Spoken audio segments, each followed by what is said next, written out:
Ah, ça y est, le premier vrai salaire vient de tomber. Ce moment un peu magique où on se sent libre, indépendant, et puis très vite une petite voix qui s'installe. Ok, et maintenant, je fais quoi avec ça? Parce que cette nouvelle liberté, eh bien, elle vient avec son lot de responsabilités. Alors comment on s'assure de prendre le bon départ? Voilà le plan de match pour aujourd'hui. D'abord, on va mettre des mots sur ce fameux stress du premier salaire. Ensuite, on découvre une règle toute simple, le 50, 30, 20. On pèsera le pour et le contre, on verra comment l'appliquer concrètement et surtout ce que ça change vraiment dans la vie de tous les jours. Allez, on commence par le commencement.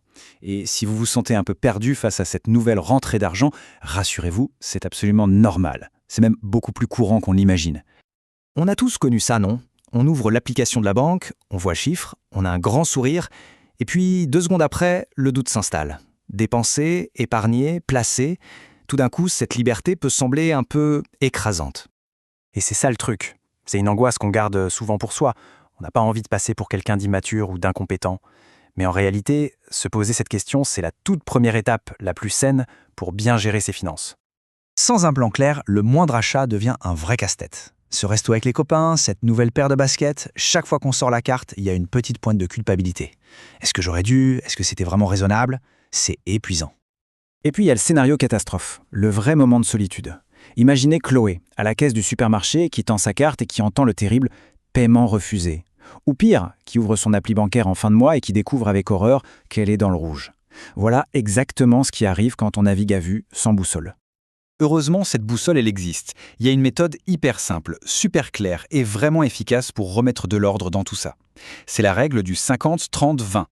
Alors, comment ça marche concrètement? L'idée, c'est de prendre son revenu net, c'est-à-dire ce qui tombe vraiment sur le compte en banque, et de le diviser en 3 grandes enveloppes. C'est pas une science infuse, mais c'est un cadre de départ juste génial. Visuellement, c'est aussi simple que ça. La moitié pour les dépenses obligatoires, un bon tiers pour se faire plaisir et un cinquième pour construire son avenir. Le but, ce n'est surtout pas de se priver, mais de trouver un équilibre sain. Bon, la plus grosse part, les 50%, c'est pour ce qu'on appelle les besoins. En gros, c'est tout ce qu'on est obligé de payer pour vivre. Le loyer, évidemment, le pass Navigo pour aller bosser, les courses, les factures d'électricité et d'Internet, bref, ce sont les fondations de notre budget. C'est non négociable. Ensuite, et c'est peut-être la partie la plus importante pour tenir sur la durée, ce sont les 30% pour les envies. Parce qu'un budget, ça ne doit jamais être une punition. C'est l'argent pour les sorties, les verres en terrasse, le shopping, l'abonnement à Netflix ou à la salle de sport. C'est l'huile dans les rouages, ce qui fait que tout le système est agréable à vivre. Et enfin, les 20%. La partie adulte responsable, si on veut. Elle sert à 2 choses. D'un côté, nettoyer le passé, comme rembourser un prêt étudiant plus vite. De l'autre, construire l'avenir. C'est avec ça qu'on se crée un matelas de sécurité pour les coups durs et qu'on commence à économiser pour les vrais grands projets. Bien sûr, cette règle n'est pas une formule magique qui marche pour tout le monde tout le temps. C'est un super outil, mais il faut connaître ses forces et ses limites pour bien s'en servir. Le gros avantage, c'est sa simplicité. Pas besoin d'un tableur Excel de 50 colonnes pour s'y mettre. Ça donne un cadre clair et ça pousse à épargner tout de suite.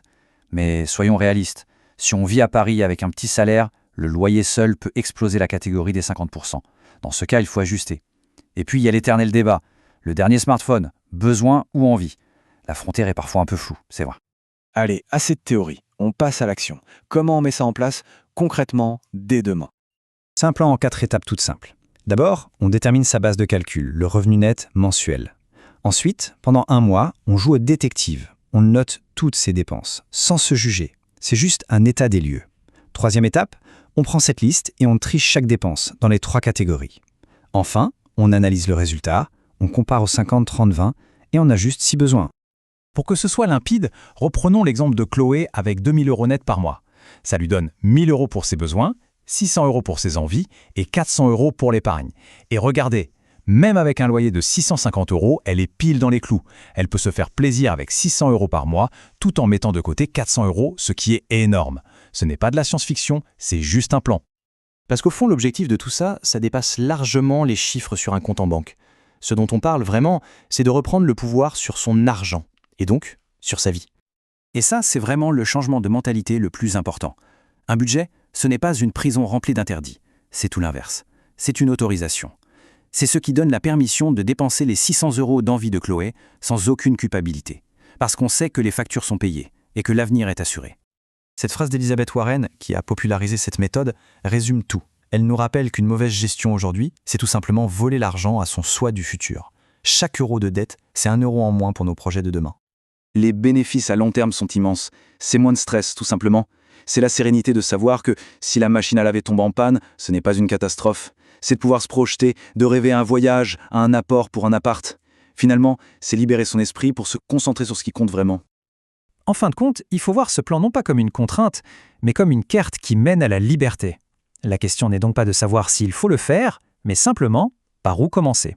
Et si le tout premier pas, le plus simple, c'était juste de jeter un œil à ses dépenses du mois dernier, juste pour voir.